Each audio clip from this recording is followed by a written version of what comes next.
Success the school کے ذمہ داران کی جانب سے لڑکیوں کی معیاری تعلیم اور دینی ماحول میں تربیت کے لیے ٹولی چوکی اور پرانی حویلی برانچ میں لڑکیوں کے لیے ایکسکلوسیو اسکول کا قیام عمل میں لایا گیا ہے۔ تو جلدی کریں، صحیح وقت پر درست فیصلہ لیں اور اپنی شہزادیوں کی تعلیم کے لیے سکسیس دا اسکول کا انتخاب کریں۔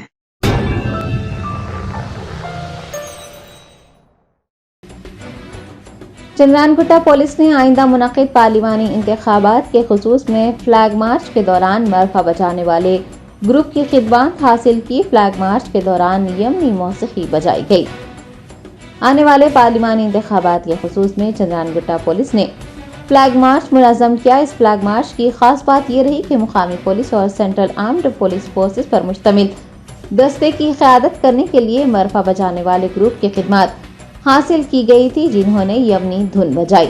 مرفع فنکاروں کو ان کے لباس سے پہچانا جا سکتا ہے۔ وہ سفید کرتے اور لنگیاں زیب تن کرتے ہیں، سر پر سرخ رنگ کا اسکارف بندھا ہوتا ہے۔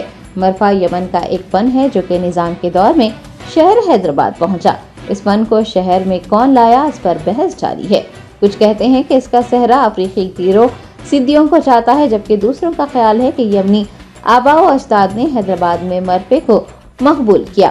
آپ کو بتا دیں کہ مرفع فنکار پرجوش موسیقار رہنے کے ساتھ ساتھ شہزادوں کے محافظ بھی ہوا کرتے تھے۔ ان فنکاروں کی جانب سے مخصوص انداز کی موسیقی بجانے کے لیے مختلف آلات جیسے ڈھولک یا دف کا استعمال کیا جاتا ہے۔ موسیقار لاٹھیوں اور لکڑیوں سے ڈھولک یا دف کو پیٹتے ہیں جو کہ تھاپی کہلاتی ہیں۔